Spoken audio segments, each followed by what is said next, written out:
I step into the wedding venue in my suit. A navy blue one that I bought specifically for this day because my son deserves to have his father looking respectable at his wedding. The church is beautiful, decorated with white flowers and delicate ribbons that catch the light streaming through the stained glass windows. I can see people standing in groups, talking quietly, checking their programs. The air smells like flowers and possibility. This is the moment I've been waiting for. My son Caleb is getting married. After all these years, after everything we've been through together, after losing his mother and building a life just the two of us, he's starting his own family. And I'm here to celebrate that with him. But then Caleb looks right at me from across the room, and I see something in his face that makes my stomach drop. It's not recognition. It's not the happy smile of a son seeing his father arrive at an important moment. It's confusion, like he's trying to place me, like he's wondering who this man in the suit is that's walking into his wedding, like I'm a stranger. The confusion turns to something else, something that looks almost like panic. His eyes widen slightly, and I can see him doing mental calculations, trying to figure out what to do. "I'm sorry," he says, loud enough for people to hear, loud enough that heads turn and conversations pause. "Do I know you?" The words hit me like a physical blow. I've raised this kid. I've been there for every school event, every birthday, every moment that mattered. I changed his diapers when he was an infant and taught him to ride a bike when he was 5 years old. I helped him with his homework every night for 12 years. I was there when his mother died, and I held him while he cried, and I promised him that I would never leave him. I was there for his high school graduation, his college acceptance, every milestone that defines a life. And now, he's looking at me like I'm a stranger who wandered into the wrong building. An usher moves toward me, checking a clipboard in his hands. He's younger, maybe 25, with that professional hospitality smile that event staff are trained to perfect. He looks down at his list, then back at me, and his expression shifts. The smile stays in place, but his eyes change. His jaw tightens. He knows. He knows that I'm not on this list. "Sir," the usher says politely but firmly, "I don't see your name here. Do you have an invitation?" I pull out the invitation from my jacket pocket.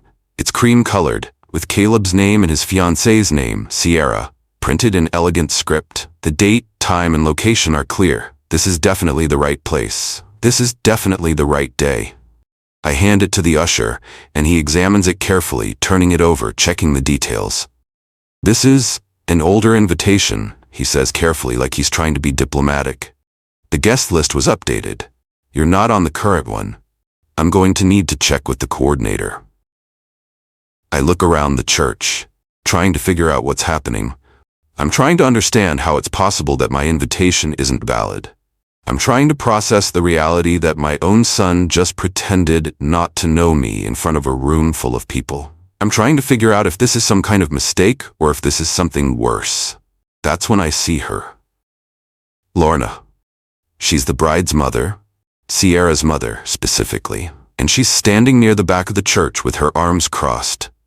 She's wearing a dress that probably cost more than my monthly rent, and she has this expression on her face that I've come to recognize over the past few months. It's the expression of someone who's planned something, someone who's orchestrated a situation specifically designed to hurt me. Our eyes meet for just a second, and she smiles. It's not a kind smile. It's a smile that says I've played right into her hands. It's a smile that says she's been waiting for this moment. I introduce myself. I need to do this. I need to say the words out loud so that everyone understands exactly who I am and why I have every right to be here. The words feel important. They feel like they matter. They feel like the foundation of everything that comes next. "I'm David," I say, and my voice is steady, which surprises me because I feel anything but steady inside. I can feel the anger building in my chest, a hot pressure that threatens to explode, but I keep it locked down tight. Getting angry won't help. Getting angry will only prove that they were right about me all along. Getting angry will only give them ammunition. I'm Caleb's father. I raised him after his mother passed away. I've been there for every important moment in his life. I paid for his education. I've supported him emotionally, financially, and in every other way a father can support a son. And I have an invitation to this wedding. The usher looks uncomfortable. He's caught between me and whoever his real boss is, and he knows that this is a situation that's above his pay grade. He knows that he should check with someone in charge before making any more decisions. He knows that he's about to witness something uncomfortable, and he's hoping to remove himself from the situation as quickly as possible. "Sir, I understand," he says carefully, and I can hear the discomfort in his voice. "I just need to verify this with the wedding coordinator. Please wait here for a moment." He disappears into the back of the church, moving quickly, like he's escaping a burning building. And I'm left standing in the foyer, still holding my invitation, watching the other guests whisper and look at me. I can feel their eyes on my back. I can feel the weight of their curiosity and confusion. I can imagine the questions they're asking themselves. Who is this man? Why is he being confronted like this? Why does he look so uncomfortable? What did he do? Caleb avoids my gaze now. He's turned away and is talking to one of his groomsmen, a tall guy in a matching suit who looks increasingly uncomfortable with the situation he's being pulled into. The groomsman keeps glancing at me and then quickly looking away, like he's afraid of making eye contact might somehow implicate him in whatever's happening. I need to talk to Caleb.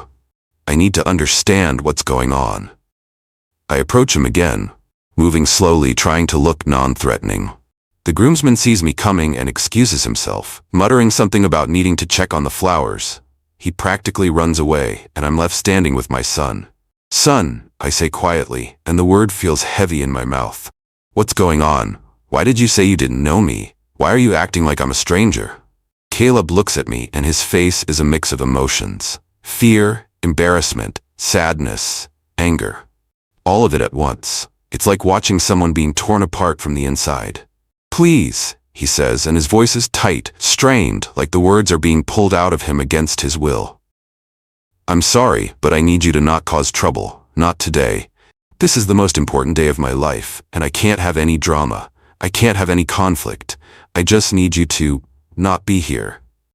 "Trouble," I repeat, trying to understand. "I'm not trying to cause trouble. I'm your father.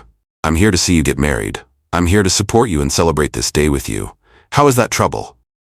"Sir," he says, and the word cuts me deeper than anything else could. Not dad, not father. Sir, like I'm a stranger, like I'm someone he's never met before, like we don't have history and bond and 18 years of relationship. Please, just not now. We'll talk later, after the ceremony, but not now. That's when Lorna steps in. She's suddenly beside Caleb, placing a hand on his arm like she's protecting him from me, like I'm a threat, like I'm someone who would hurt the people he cares about.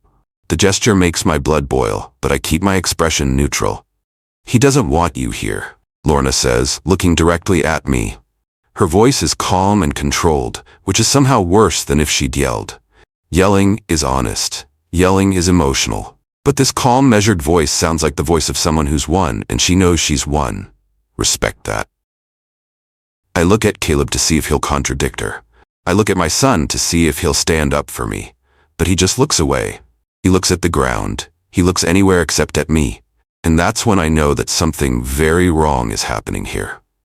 Instead of arguing with them, instead of letting this turn into a confrontation right here at the entrance to the church, instead of giving them exactly what they're looking for, I do something unexpected. I walk away.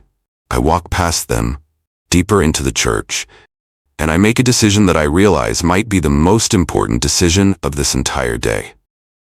I'm going to stay calm. I'm going to think strategically. I'm going to figure out what's really happening here. I find the photographer. He's a middle-aged man with gray hair and professional equipment hanging from his neck. He's carrying multiple cameras and lenses, and he's moving around the church, checking angles and lighting, planning his shots. He looks competent. He looks like someone who's done this 100 times before.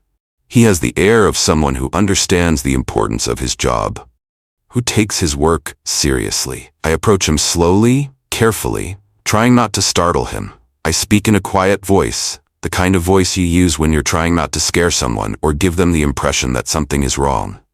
"Excuse me," I say calmly. "Can I ask you a question about the schedule?" The photographer turns to me and smiles. He doesn't know who I am. To him, I'm just another guest. To him, I'm someone who might have a reasonable request about the flow of the day.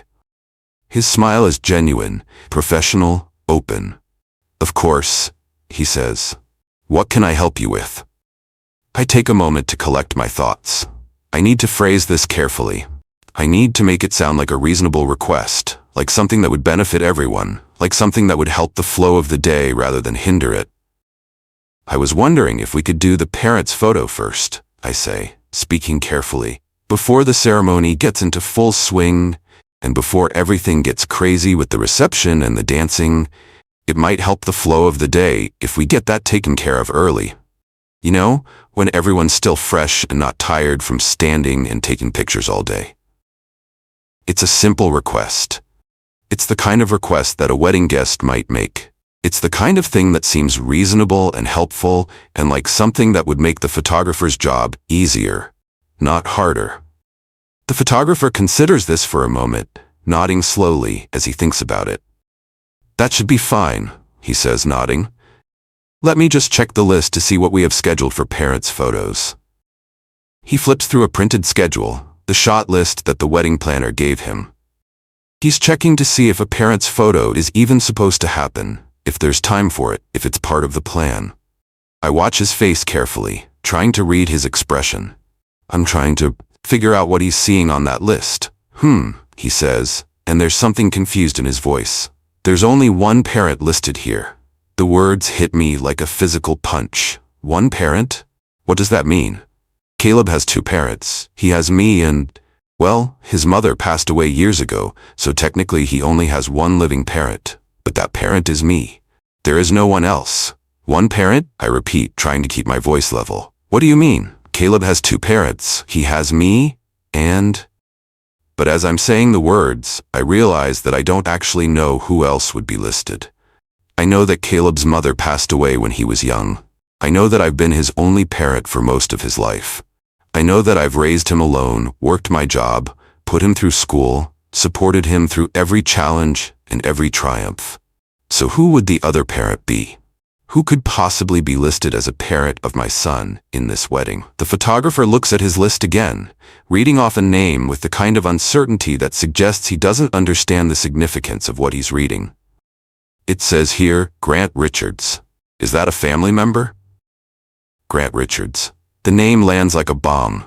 I know exactly who that is. Grant came into Caleb's life about 2 years ago. He's Sierra's stepfather, the man who married Sierra's mother, Lorna, about a year ago. He's a businessman, handsome, in that aggressive way that some men cultivate, with sharp features and penetrating eyes. He dresses well, always in tailored suits that look expensive. He talks smoothly, like he spent his entire life convincing people to do things they didn't want to do. He seems to know everybody. He has that kind of charisma that makes people want to be around him, even when they're not entirely sure why. And apparently, he's been listed as Caleb's parent for the wedding photos. I don't say anything for a moment. I just let this information sink in. I let myself process what it means that someone other than me is being listed as Caleb's parent for his wedding photos. That's not a small thing. That's not an accidental oversight. That's not a clerical error. That's a deliberate choice to present Grant as the parent figure in Caleb's life. That's a decision to erase me from this important moment. The anger I've been holding back starts to rise in my throat, but I swallow it down. I push it back down into my chest where it can fuel my thinking rather than cloud my judgment. Can we change that? I ask the photographer, trying to keep my voice level and reasonable. Can we update the list to include me? Because I'm his actual father. I'm the one who raised him. I'm the one who's been there for his entire life. I can check with the wedding planner, the photographer says, and I can hear the doubt in his voice. But honestly, once they've made these decisions, they don't usually like to change them. They get very specific about what they want and how they want it, but I can ask.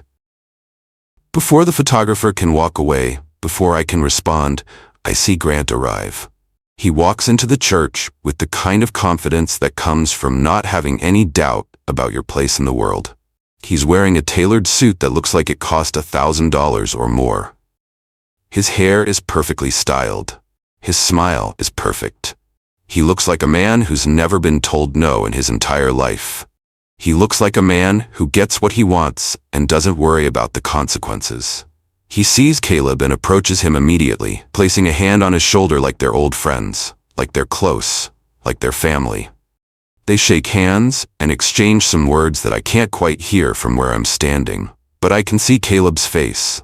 I can see something that looks like relief wash over it. Like Caleb is glad that someone has shown up who he thinks will make this day easier. Like Caleb is grateful that Grant is here. That realization hurts almost as much as anything that's happened so far. Grant nods toward Lorna from across the room, and she nods back. They share a look that contains understanding, agreement, confirmation. Then Grant whispers something to Lorna that makes her smile. It's a real smile, the first genuine expression I've seen on her face since I arrived. It's not a cruel smile. It's a satisfied smile. It's the smile of someone who's watching their plan come together perfectly. I move a little closer, trying to hear what he's saying. I strain to catch even fragments of their conversation. I need to understand what they're talking about. I need to know what they're planning.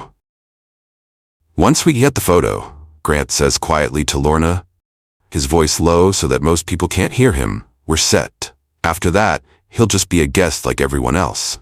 The narrative is established. The narrative. The word echoes in my mind. What narrative? What are they establishing? What does Grant mean by that?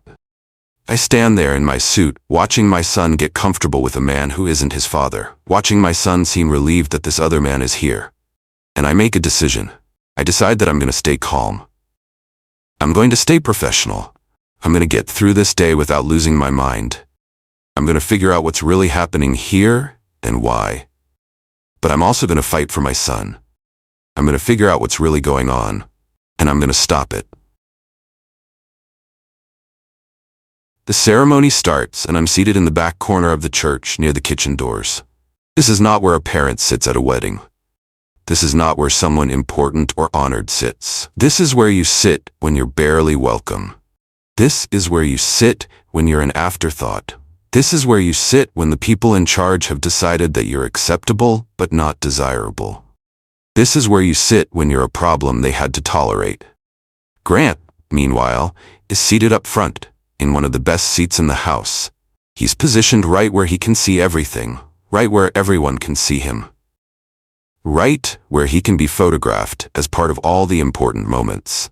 He's sitting like he owns the place. He's sitting like a man who belongs here. Lorna is sitting beside him, and she's wearing an expression of supreme satisfaction, like everything is going exactly the way she planned, like this moment has been weeks in the making, like she's orchestrated every detail to result in this exact outcome. I force a smile. I swallow the humiliation. I tell myself that this is about Caleb. This is about celebrating Caleb's marriage. This is about being present for my son on this important day. This is not about me. This is not about my feelings or my pride or my sense of being wronged. And even though that's true, even though I know it's true, I can feel something shifting inside me. I can feel anger building. Not the kind of anger that makes you yell or make a scene. The kind of anger that makes you think clearly. The kind of anger that makes you determined to understand what's really happening. The kind of anger that makes you strategic. The ceremony is beautiful. Sierra is a beautiful bride. She walks down the aisle on her father's arm, looking happy and radiant, and like a woman who's about to start her life with someone she loves. The music is classical, soft, moving. The flowers are arranged perfectly. The lighting is just right. Everything has been planned and executed flawlessly. I watch Caleb's face as Sierra approaches the altar. He looks happy. He looks in love. He looks like a man who's about to make one of the most important decisions of his life. And for a moment, for just a brief moment, I let myself believe that maybe everything is okay. Maybe I'm overthinking this. Maybe there's a simple explanation for all of this. Maybe Caleb is just nervous, and that's why he reacted the way he did at the entrance. But then I hear Sierra whisper something to her mother as she passes by the pew where Lorna is sitting. Her voice is so quiet that most people can't hear it. But I'm good at reading lips. I've learned that skill over years of watching people in quiet moments. She says, "Is he being cooperative?" And Lorna leans back and catches my eye. She looks at me and then back at Sierra, and she nods slightly. It's a small gesture, but it's unmistakable. They're communicating. They're checking in with each other. They're confirming that whatever plan they have is moving forward on schedule. During the ceremony, I hear the vows. I hear Caleb promise to love Sierra and support her and be there for her through all of life's ups and downs. I hear Sierra make the same promises to Caleb. It's beautiful. It's everything a wedding should be. The words are sincere, the emotions are real, the commitment is genuine. But I also notice that Sierra's vows include something about the family that's built me up and the people who have supported me and guided me. And when she says it, she looks directly at Grant. Not at her father, not at her family. At Grant. After the ceremony, as everyone is filing out and moving toward the reception hall, I overhear Sierra talking to one of her bridesmaids. She's pointing around the church, giving instructions about where people should sit and what should happen next. She's clearly in control. She's clearly orchestrating things. Just keep him out of pictures, I hear her say, and she's looking in my direction when she says it. She's looking directly at me, making eye contact, making sure I understand exactly who him is. I know exactly who him is. She's talking about me. She's giving explicit instructions that I should be kept out of the wedding photos. She's decided that I'm not important enough to be in these pictures. She's decided that I don't belong in the documentation of this day. The reception is in a different room, connected to the church by a hallway. There are tables set up in neat rows, and flowers arranged carefully on each one. A band is setting up on a small stage at one end of the room. A dance floor is visible, empty, and waiting. Everything is decorated beautifully. Everything has been planned with care and attention to detail. It's a beautiful venue for a beautiful celebration. But I'm seated at a table in the back, far away from the action. I'm far away from where I should be. I'm far away from the head table where Caleb and Sierra are sitting. I'm far away from the celebration. I'm far away from my son. I pull out my phone and text Caleb. My fingers shake a little as I type, but I do my best to keep my words calm and reasonable. I need to talk to him. I need to understand what's happening. I need to hear from him why he pretended not to know me at his own wedding. Son, I type out carefully, please talk to me for 60 seconds. Alone. I'm not here to cause trouble. I just need to understand what's going on. I just need to talk to you for 1 minute. I hit send and wait. Minutes pass. The appetizers arrive at my table, but I don't eat them. I'm staring at my phone, waiting to see those 3 little dots that indicate that he's typing a response. I'm waiting to hear from my son. I'm waiting for him to give me a chance to understand what's happening. When his response finally comes, it's not what I was hoping for. It's not what I expected. It's worse. Not today. You're embarrassing me. The words feel like a punch to the stomach. I read them 3 times, trying to make sure I'm understanding them correctly. I'm embarrassing him? By what? By being his father? By showing up to his wedding like he invited me to? By trying to celebrate this important day with him? But there's something else in those words that makes me pause. Something about the way they're phrased. It doesn't sound like Caleb. The sentence structure is a little too formal. The word choice is a little too coached. It sounds like something someone told him to say. It sounds like words that were put into his mouth by someone else. It sounds like Caleb is repeating a script that someone else wrote. I look up from my phone and I see Lorna watching me. She's watching me read the text message. She's watching my reaction to what Caleb said. She's clearly pleased. She's clearly pleased that her plan is working. She's clearly pleased that she's managed to turn my son against me. And I realize that I'm not the only one who sees this. I see the wedding planner glancing at me with something that might be sympathy. I see some of the other guests noticing the dynamic. I see people starting to pick up on the fact that something is wrong here. The wedding planner approaches me quietly. She's a young woman, maybe 30, with a clipboard and a headset, and the kind of professional demeanor that suggests she's dealing with a lot of different situations all at once. But when she looks at me, her expression softens slightly. I see something in her face that suggests she might actually sympathize with me. I see something that suggests she understands what's happening. I see something that suggests she's uncomfortable with the role she's been forced to play in this situation. She leans down and speaks quietly so that only I can hear. She speaks in a low voice, careful not to attract attention. "Mr. David," she says, and I'm surprised that she knows my name, that she's bothered to learn my name, that she's treating me like someone who matters. "I need to let you know that there's a note about you in the wedding file." "A note?" I repeat, trying to understand what she means. "What kind of note?" "It says that if you disrupt the wedding in any way, security should be prepared to remove you from the premises. The bride and the bride's mother have both signed off on this. They've both approved this directive." I sit back in my chair, trying to process this information. So not only am I not wanted here, not only have I been seated in the back, not only have I been told by my own son not to cause trouble, but they're also prepared to have me physically removed if I step out of line. They're prepared to have security escort me out. They're prepared to humiliate me in front of everyone. "Who made this note?" I asked the planner, trying to understand who initiated this. "Who decided this?"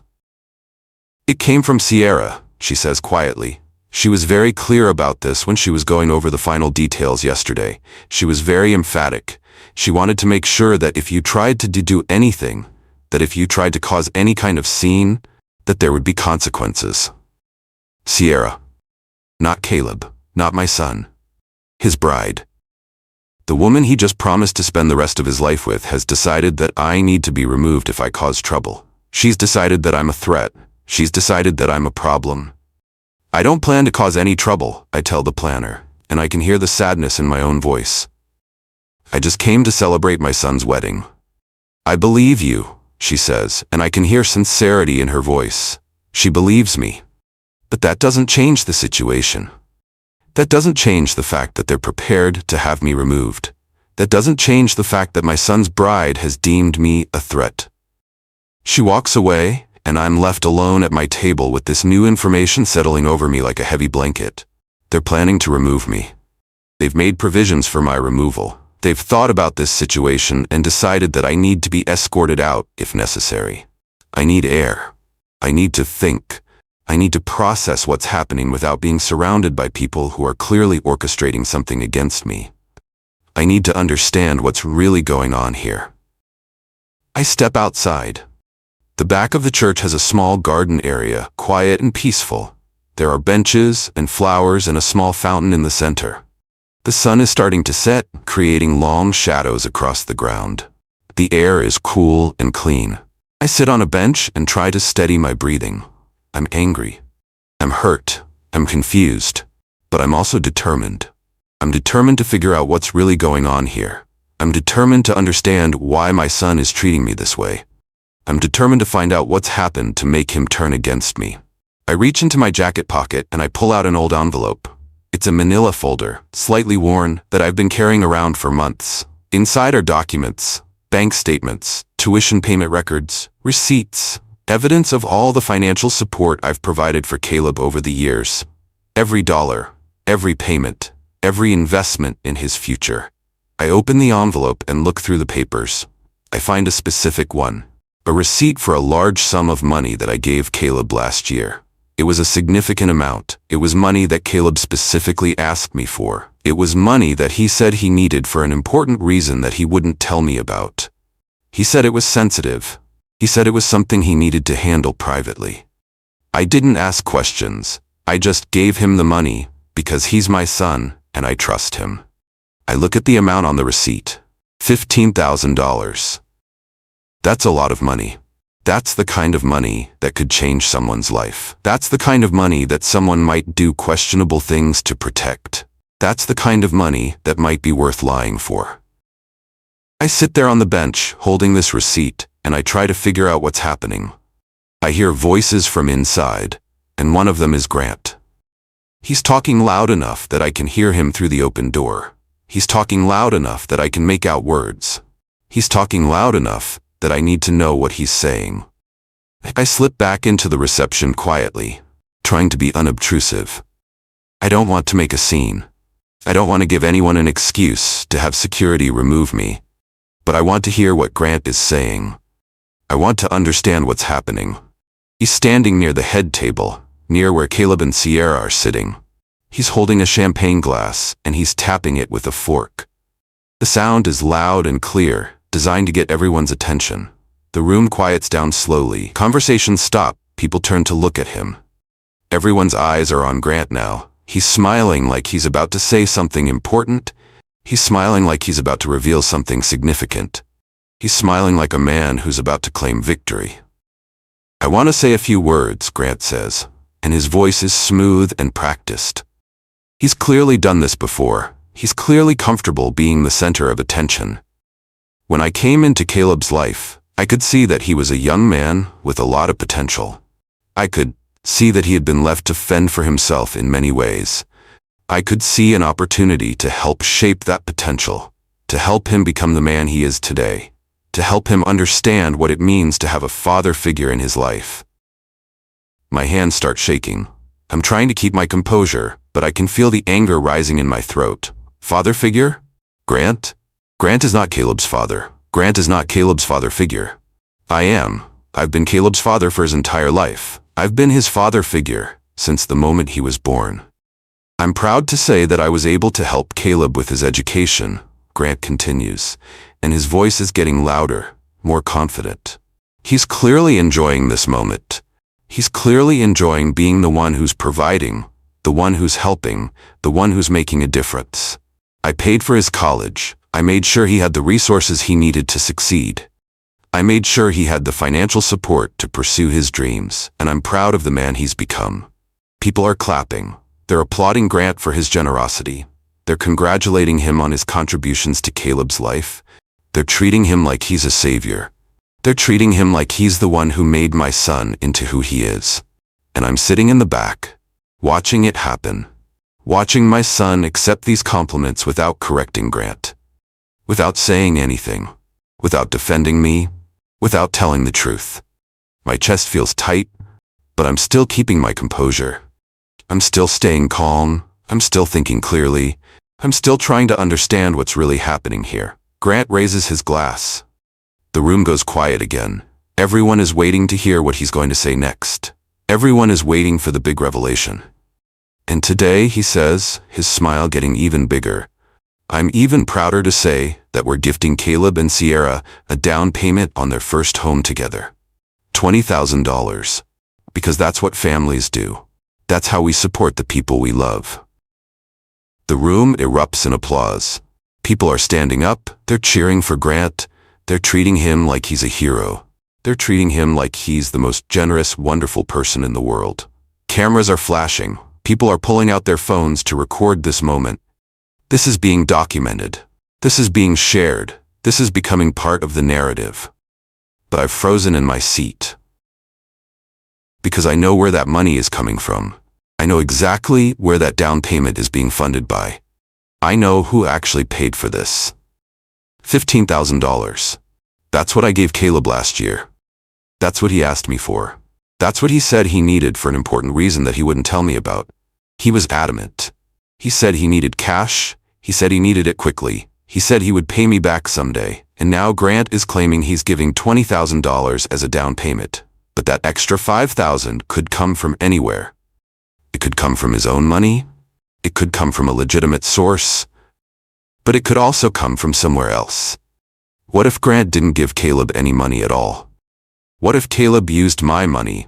What if Grant is taking credit for money that I provided? What if this whole thing is a fraud orchestrated by Grant and Lorna, and possibly even Sierra? I'm trying to wrap my head around this scenario. I'm trying to figure out if this is really what's happening, or if I'm just being paranoid and hurt. But the pieces are starting to fit together. The timeline is starting to make sense. The motivation is becoming clear. I look at Caleb. Our eyes meet for just a second across the room, and something in his expression changes. It's like a light just turned on in his head. It's like he's just remembered something. It's like something just clicked in his mind. It's like he just realized what Grant is doing. I can see the moment when recognition hits him. I can see the moment when he understands what's happening. I can see the moment when he realizes that Grant has taken credit for my money. That Grant has claimed my accomplishment as his own. that Grant has positioned himself as Caleb's provider, his father figure, his supporter, when the truth is something entirely different. But then Caleb looks away. He looks down at his plate. He looks at Sierra. He looks at Lorna. And he doesn't say anything. He doesn't correct the record. He doesn't tell people that the money actually came from me. He doesn't stand up and defend the truth. He just lets Grant take the credit. He just lets the lie stand. He just sits there and accepts that the narrative Grant has created is the one that will be remembered. And I realize that this is worse than I thought. This is more complicated than I thought. This is deeper than just Lorna wanting to hurt me or Grant wanting to take credit for something he didn't do. This is about something else entirely. After the toasts are done, after Grant has sat back down and accepted the applause, I watch as Lorna picks up my wedding card from the gift table. I'd placed it there earlier, hoping that Caleb would see it, hoping that he would understand that I'm here, that I care, that I'm part of his life, even if they're trying to pretend that I'm not. Lorna looks at the card for a moment, taking her time, reading whatever I wrote on it. I had written a simple message. I'm proud of you, son. Congratulations on this new chapter of your life. Love, Dad. Then she literally sets it aside. She moves it away from the other cards and places it on a separate small table in the corner. The gesture is deliberate. The gesture is calculated. The gesture is designed to send a message. We're keeping family cards together, she says to the wedding planner, loud enough for me to hear. And the way she says the word family, with a dismissive tone that drips with disdain, makes it clear that in her mind, I am not family. In her mind, I don't belong. In her mind, I'm an outsider. I sit there and I watch this happen. I watch my son's mother-in-law literally separate me from the rest of the people who care about him. I watch her create a physical barrier between my gift and everyone else's gifts. I watch her send a message that I'm not welcome. I watch her orchestrate another small humiliation designed to remind me that I don't belong here. And I realize that this isn't random. This isn't accidental. This is planned. This is deliberate. This is part of a larger strategy. This is part of a comprehensive effort to erase me from my son's life. The photographer comes over to the head table and calls out loudly, "Parents' photo in 5. Let's get everyone who's a parent together." This is the moment I've been waiting for. This is the moment when the photographer realizes that there should be 2 parents in this photo, not just one. This is the moment when someone actually looks at the guest list and questions the logic of having only Grant listed as a parent. This is my moment. Sierra stands up and smiles big for the room. She's radiant. She's happy. She's the picture of a bride on her wedding day. She's clearly pleased with how everything is going. She's clearly satisfied with how her plan is working out. His dad isn't available, she announces to the room, and she says it like she's informing them of something factual, something objective, something that's simply a matter of circumstance rather than choice. So we're just going to do the photo with the family that's actually here. The words hit me like a physical force. His dad isn't available. Like I'm not here. Like I'm not standing in this very room. Like I'm not breathing and conscious and completely present. Like I'm somehow incapable of being in a photo, because my existence is optional. Everyone looks around, trying to figure out what she means. They're confused because they can see that everyone seems to be here. Everyone who's mentioned seems to be accounted for. The groom is here. The bride is here. Grant is here. Lorna is here. All of the bridesmaids and groomsmen are here. Everyone who's been part of this day is here. Everyone except me, apparently. According to Sierra, I'm not here. I'm not available. I'm not part of this family. But I speak up. I speak clearly and calmly, and I don't let my voice shake. I stand up so that everyone can see me. I make myself visible. I insert myself back into the narrative that they've been trying to write without me. I'm right here, I say. I can hear the emotion in my voice, but I'm keeping it controlled. I'm right here, and I'm Caleb's father. I'm standing in this room. I'm present. I'm here. The room goes quiet. Everyone is looking at me now. Everyone is trying to process what's happening. Everyone is trying to figure out what the dynamic is between me and the people at the head table. Caleb's face goes pale. He looks like he's trying to figure out what to do. He looks uncomfortable and scared and torn between two worlds. He looks like someone who's been put in an impossible position. He looks like someone who's been manipulated. And then he does something that breaks my heart even more than anything that's happened so far. He rushes over to me and he whispers urgently in my ear. He whispers like he's desperate. He whispers like someone who's been told to stop me from causing trouble. "Please," he says, and I can hear the desperation in his voice. It's genuine, it's real, but it's also terrified. "Please stop. I'm trying to have a good day. You're embarrassing me." I look at my son, standing in front of me in his wedding suit, with his new wife watching from the head table, with Lorna and Grant and everyone else watching, and I see a young man who's clearly been told something about me that isn't true. I see a young man who's been manipulated and controlled and lied to. I see a young man who's been forced to choose between his past and his present, between his father and his new family, between the truth and the narrative he's been sold. And I make a decision in that moment. I decide that I'm going to ask him one question. Just one question that might help him start to see the truth. Just one question that might cut through whatever lies have been told about me.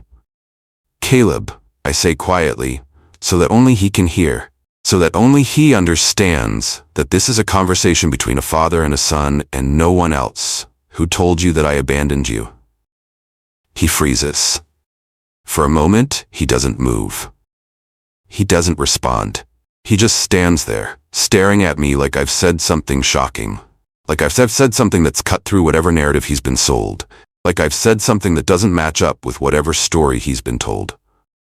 "What are you talking about?" he says finally, and there's confusion in his voice. "Your mother," I say carefully, choosing my words with precision. "My wife. When she got sick, when she was diagnosed with cancer, she was terrified about what would happen to you after she passed.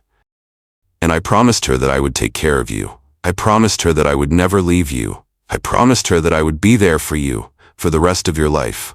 And I have been. I've been there for every school play, every soccer game, every graduation. I've been there. So who told you that I abandoned you?" Caleb's eyes are filling with tears now. His face is crumpling. He's starting to see that something doesn't add up. He's starting to realize that he might have been lied to. He's starting to understand that there's a disconnect between what he's been told and what he remembers. "You did," he says quietly, his voice shaking. "You walked away. That's what I was told." "Who told you that, Caleb? Who said that?" He looks around the room. He looks at his bride. He looks at Lorna. He looks back at me. His face is red now. He's clearly emotional. He's clearly confused. "Sierra saw the proof," he says finally. "She showed me messages. She showed me evidence that you didn't want anything to do with me anymore." My stomach drops. Messages? Evidence? What kind of messages and evidence? I've never sent Caleb a message saying that I didn't want anything to do with him. I've never abandoned him. I've never even suggested such a thing. I've never indicated that I wanted him out of my life. The entire premise is false. "Show me," I say. I don't argue. I don't deny it. I don't get defensive. I just ask to see the proof. I just ask for the evidence. Because I'm confident that whatever they claim to have is a lie or a distortion or a fabrication.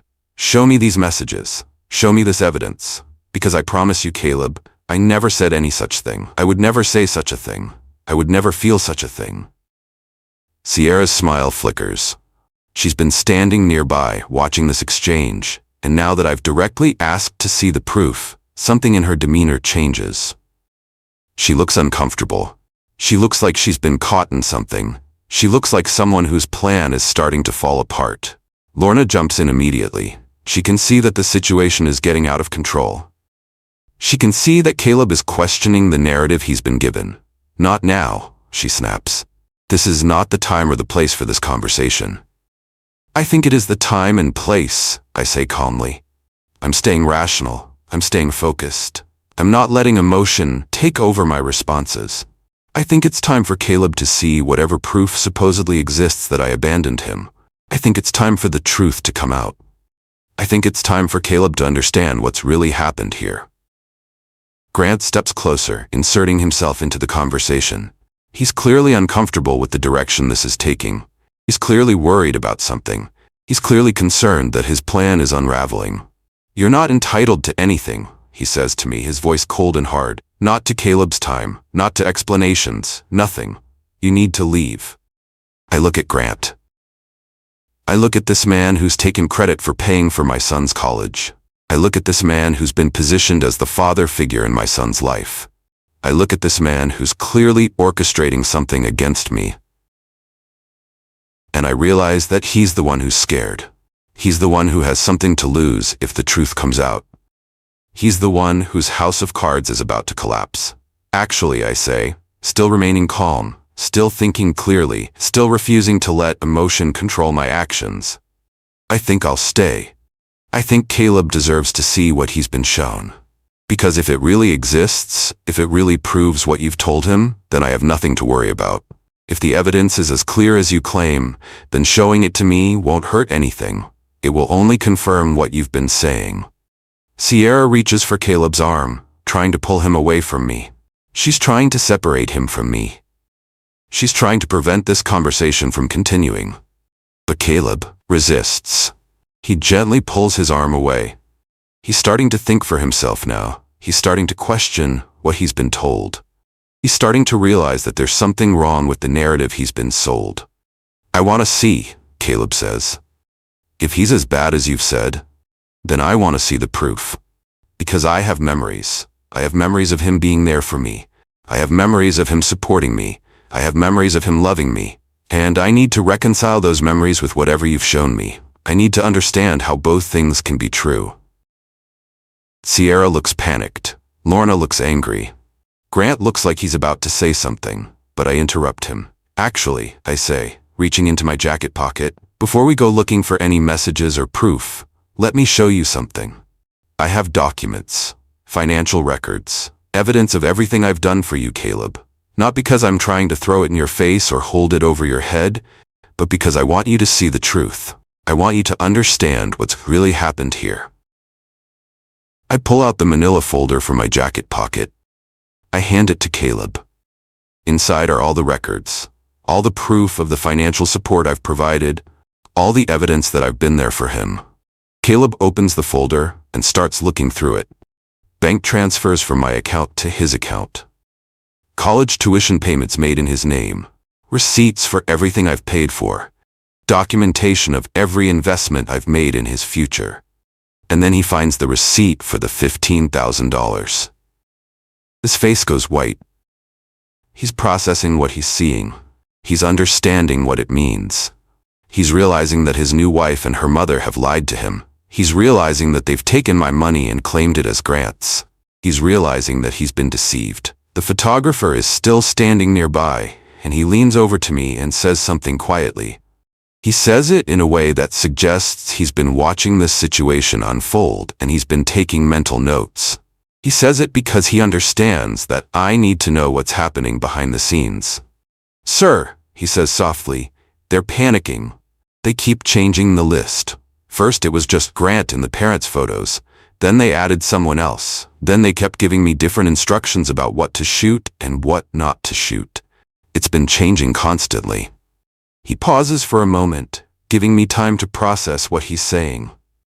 Then he adds something that makes me look at him more carefully.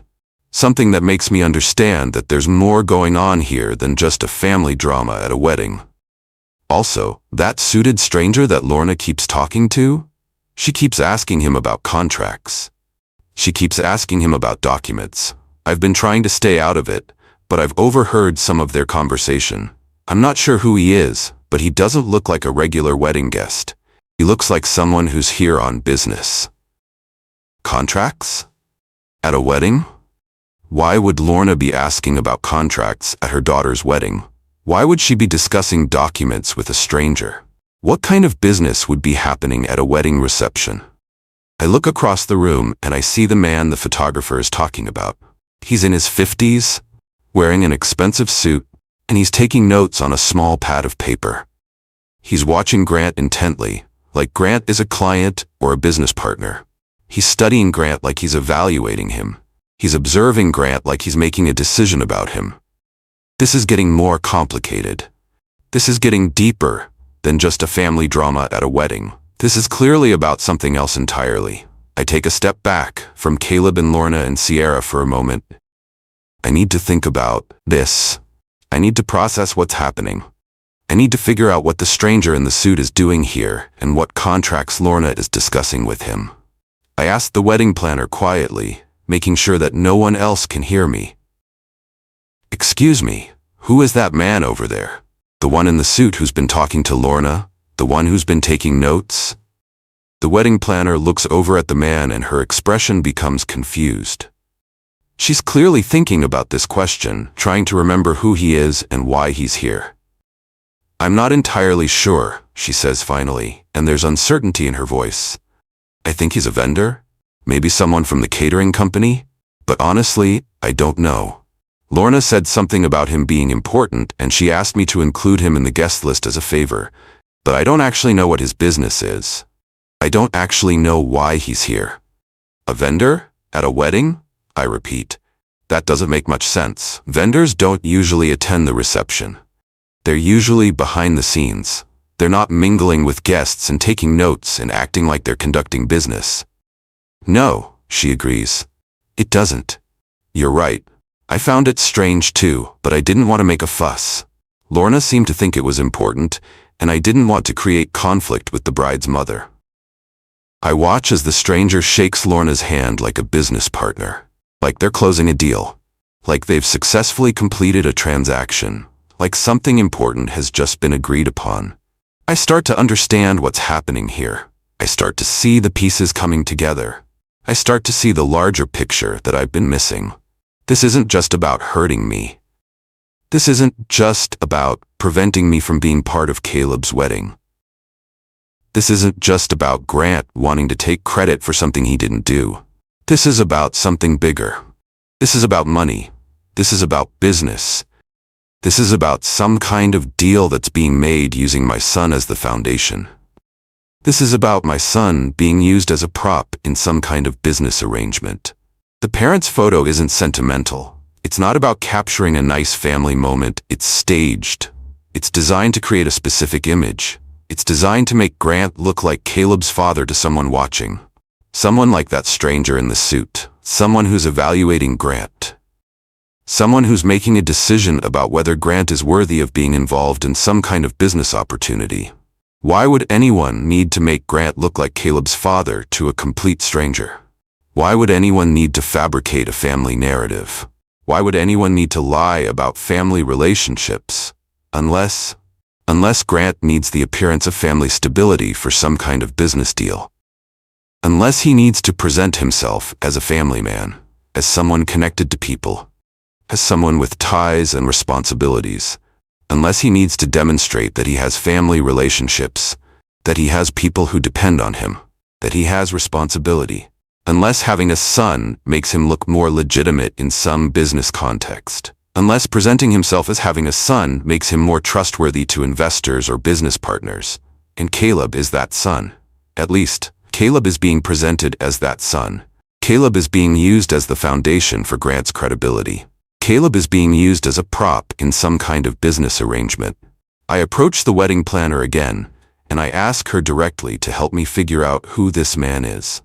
Is there any way to find out who that man is? The one in the suit? What's his name? How is he connected to Lorna or Grant? She hesitates, but then she nods. She understands that I need this information. She walks over to where she left her paperwork, and she pulls out the guest list. She scans through it, looking for the man's name. She's helping me piece this together. His name is Marcus Trent, she says, reading from the list. That's the only information Lorna gave me. No +1, no dietary restrictions, no special notes except that he was important to the family's future. Marcus Trent. I don't know who that is, but I can look him up. I can figure out what his connection to Grant might be. I can understand what kind of business they might be doing together. Thank you, I tell the planner. And then I realize something important. I realize that if I'm right about what's happening here, then Caleb might be in danger. Not physical danger, but legal danger. Emotional danger. Financial danger. He might be being set up for something without even knowing it. He might be being used as a tool to facilitate some kind of fraudulent business arrangement. And as his father, it's my job to protect him. It's my job to figure out what's really happening and to stop it before it goes any further. I catch Caleb alone near the hallway. He's trying to escape from the chaos of the reception, trying to get away from everyone for a moment.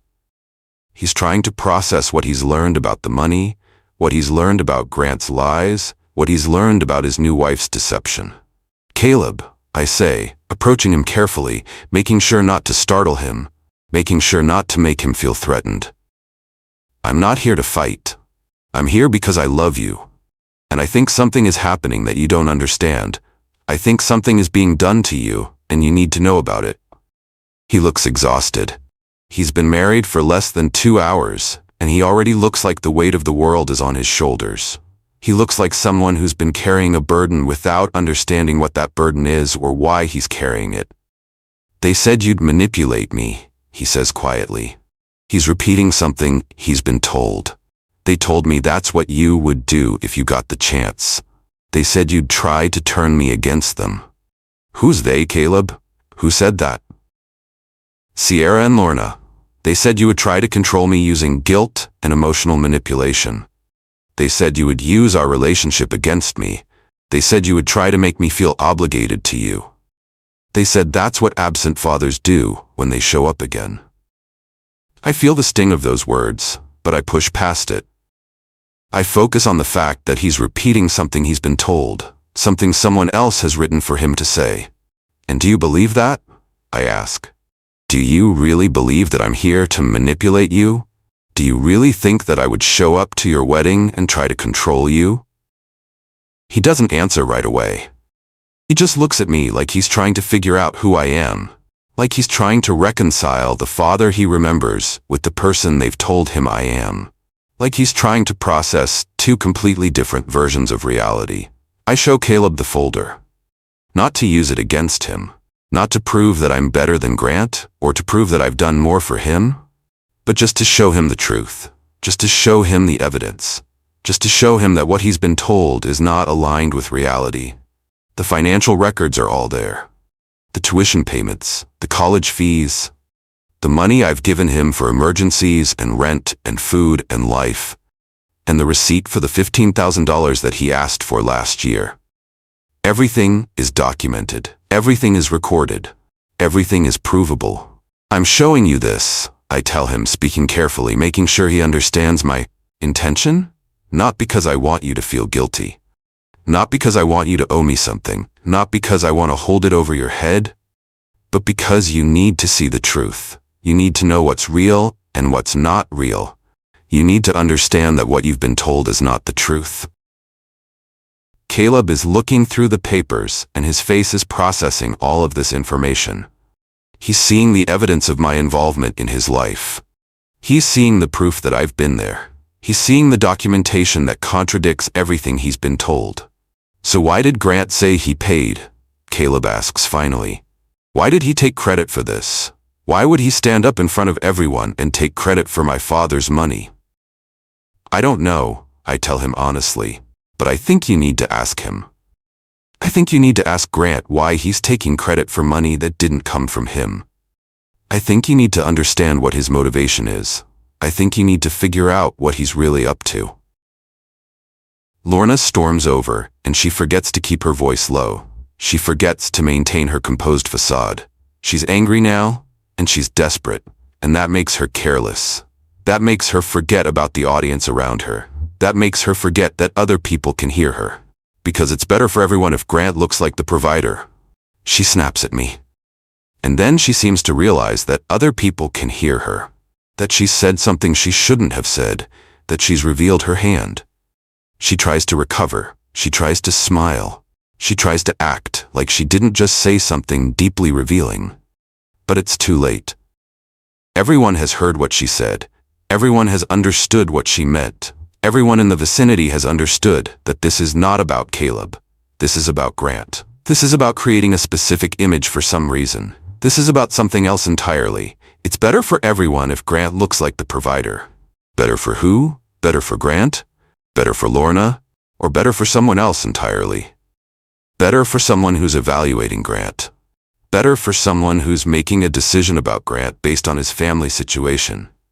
That's when the suited stranger Marcus Trent approaches Grant. And he speaks loud enough that Caleb can hear him. He speaks in a way that suggests he's not trying to hide the conversation, that he's comfortable having people hear what he's saying, that he's not worried about discretion at this particular moment.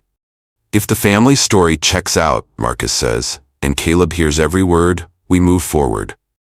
Grant, you understand the terms. You have a stable family. You have ties. You're a man of responsibility. That's what the investors need to see. Caleb hears this. I watch as the realization washes over his face. Caleb understands now. Caleb understands that his wedding, his marriage, his entire family structure is just part of a business deal. Caleb understands that he's not here to celebrate his marriage. He's here to be a prop. He's here to be a tool. He's here to make Grant look like a better investment to some unknown group of investors. Move forward with what? Caleb asks, and his voice is shaking. He's starting to understand the scope of what's happened. He's starting to realize how deep this goes.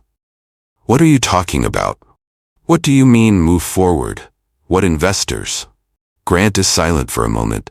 He's realized that his plan has been exposed.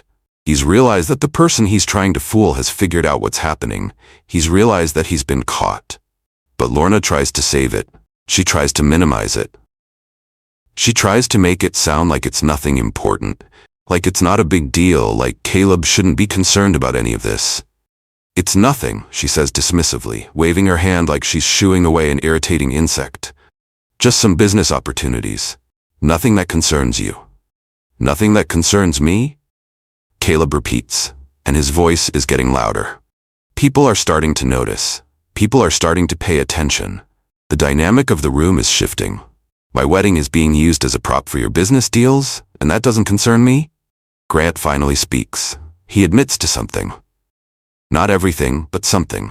He's trying to minimize the situation, trying to make it sound less serious than it really is.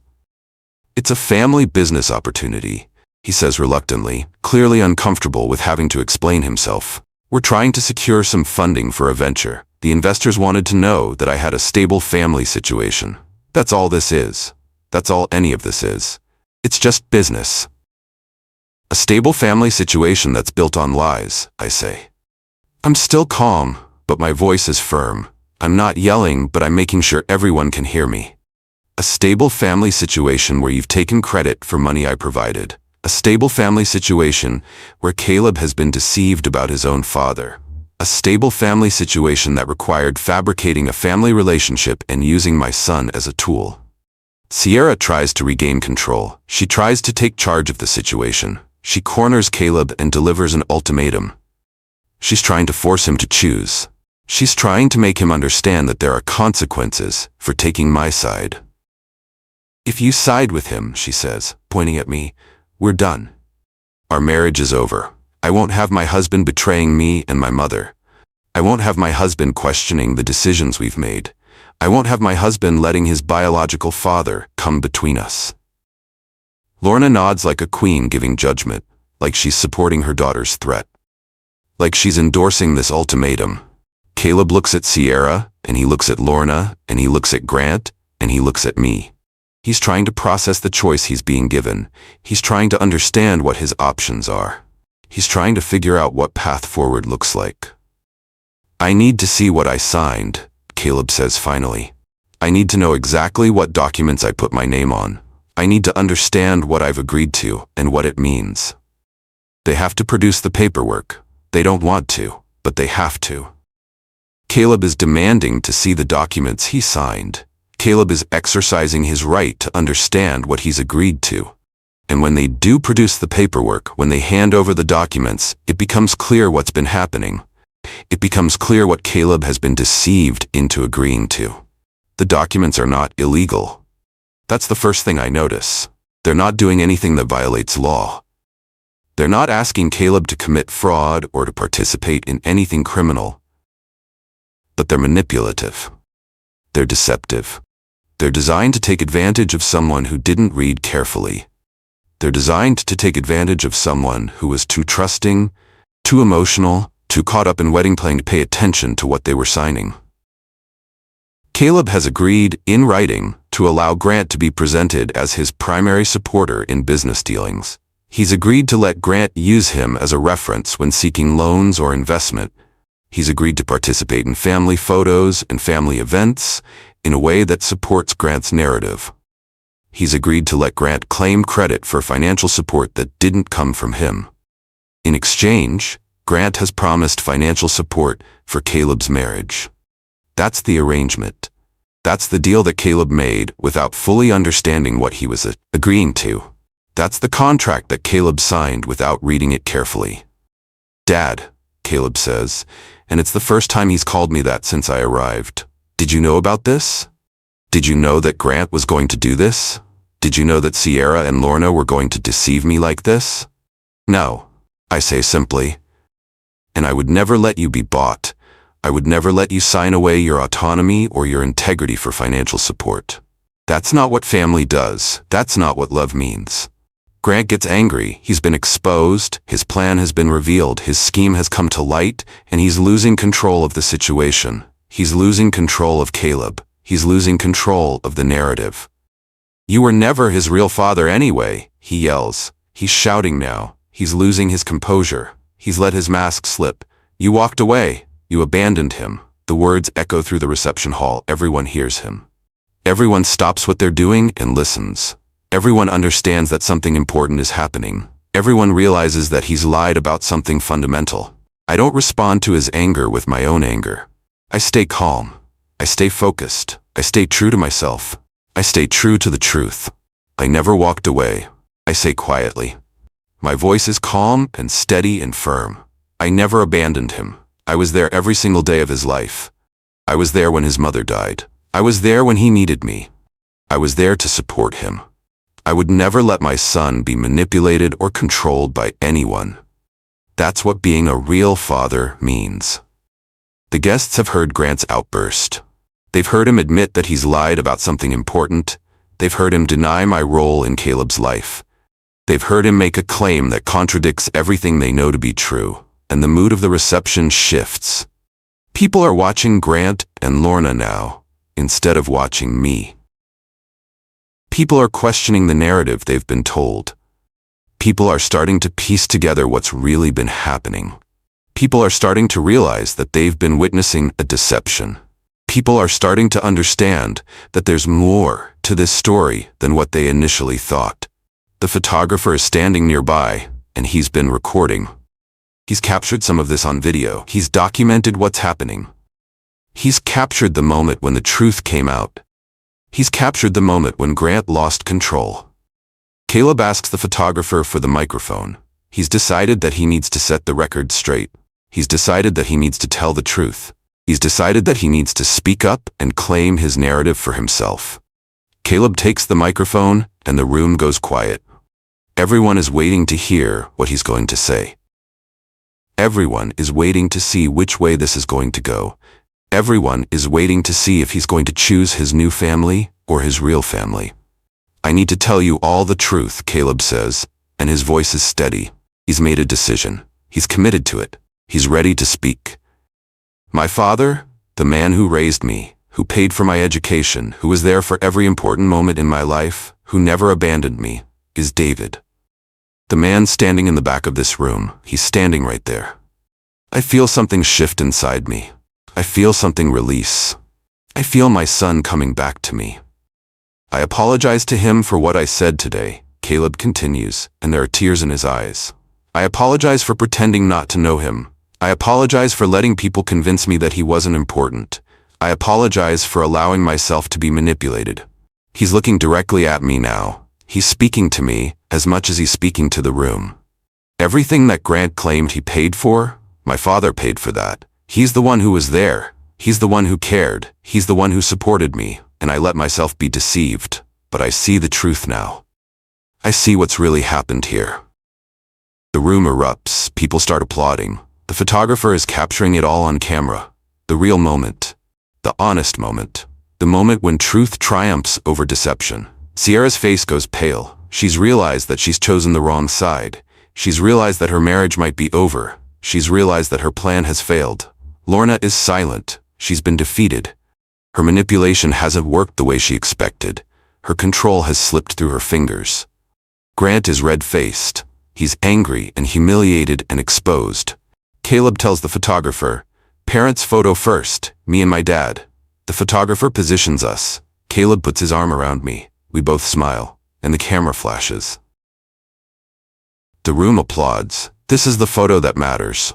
This is the photo that's real. This is the photo that shows the truth. This is the photo that documents what a family really looks like. Grant and Lorna lose control in real time. They start yelling, they start accusing, but nobody's listening to them anymore. Nobody cares what they have to say. The moment has passed. They've been defeated. Caleb sets a boundary. He speaks clearly and firmly. No more lies. No more deals. Not with my family. This is my marriage, and it's going to be built on honesty and trust, not on deception and manipulation. As everyone's watching this moment, Caleb reveals something else. He tells the room that Sierra and Lorna had told him something that wasn't true. They'd told him that I planned to cut him off unless I could control his marriage. They'd told him that I was only interested in him for money. They'd told him that I didn't really love him. He understands now that all of that was projection. They were projecting their own intentions onto me. They were accusing me of doing exactly what they were doing themselves. They were describing their own plan as if it were mine. They were using manipulation techniques that are designed to isolate and control, and they were blaming me for those exact techniques. I stand there with my son's arm around me, and I realize that this moment where he chose honesty over comfort, where he chose truth over the narrative he'd been sold, where he chose me over the people who were trying to manipulate him, this is what being a real parent is about.